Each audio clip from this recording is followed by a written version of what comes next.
সময় টেলিভিশনের এই সকল পোল্টিবাজি আমরা বুঝি।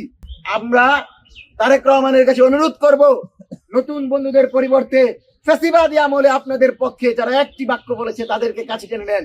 তারেক রহমানের বিরুদ্ধে 2 ঘন্টা 3 ঘন্টা সংবাদ প্রচার করেছিল, সেই তারেক রহমানের পক্ষে এখন বয়ান তৈরি করে আমরা দেখেছি 4 জন সাংবাদিককে এখন টেলিভিশন থেকে বহিষ্কার করা হয়েছে।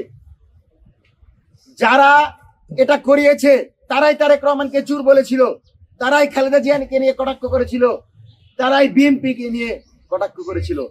সুতরাং তারেক রহমান যেন নতুন নতুন বন্ধুদেরকে আপন না মনে করে ফ্যাসিবাদী আমলে যারা নির্যাতনের শিকার হয়েছেন, মাহমুদুর রহমানের মতো যাদের রক্ত মাটিতে ঝরেছে, তাদেরকে যেন আপনি আপন মনে করেন। আপনি তাদেরকে আপন মনে করবেন না। তারা দীর্ঘ সময় আপনার বিরুদ্ধে, আপনার মায়ের বিরুদ্ধে, বিএনপির বিরুদ্ধে লাগাতার সংবাদ প্রচার করেছে।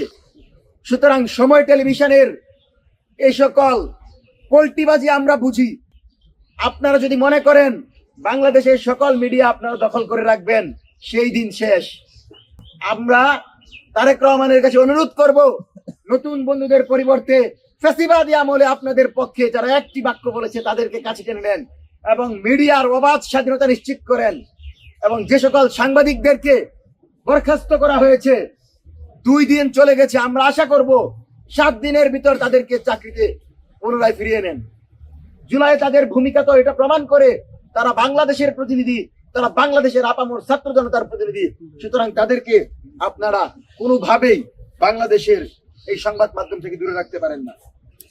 দ্বিতীয়ত, আমরা আপনাদেরকে একটি বিষয় বলি, সেটি হচ্ছে আমরা পূর্বে বলেছিলাম যে গুম খুনের বিচার যে অন্তর্বর্তীকালীন শুরু করেছেন সেটা ইতিবাচক।